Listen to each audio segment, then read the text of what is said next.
안녕하세요. 오늘은 미국 상류사회 자녀 교육에 대한 이야기를 해볼까 합니다. 이 이야기는 라이트 밀즈가 쓴 파워 에리트라는 책에 나와 있는 부분입니다. 이 책은 한길사에서 나온 책이고 진덕규 씨가 번역을 했습니다. 최근에 작년에 그러니까 2018년도 올즈에서도 출판된 바가 있습니다.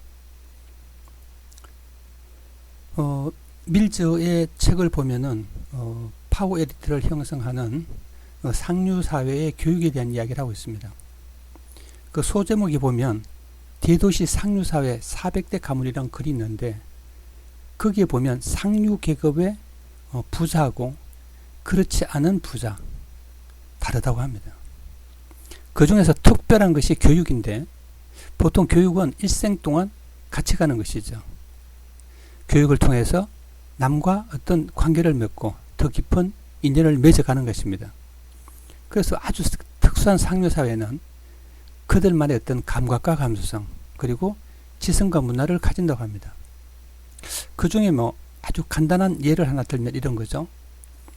특히 전통적인 미국의 뉴욕의 명문가들의 집안은 아들과 딸이 한 4살쯤 되면 교육이 시작된다고 합니다. 여기서 이야기하는 것은 만 4살이죠. 예. 그래서 만 4살이 되면 어느 정도 살짝 교육이 가능합니다. 특히 전두엽 중심의 아주 말하면 어떤 규범을 가르칠 수 있는 것입니다.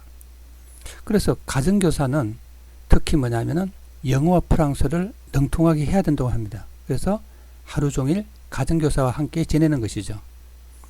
자, 두 번째로 뭐냐면은 6, 7세가 되면 그들은 이제 사립학교에 다니죠. 사립학교 다닙니다. 남자애들은 14세가 되면은 예비학교라고 불리는 기숙학교에 하게 되고 이 교육이 끝나면 흔히 이제 아이비리그에 진학을 합니다. 아이비리그로 이제 진학은 그들한테 아주 특별한 것이 아니라고 합니다. 굉장히 자연스럽고 당연하다고 여긴다고 합니다. 한데 말입니다.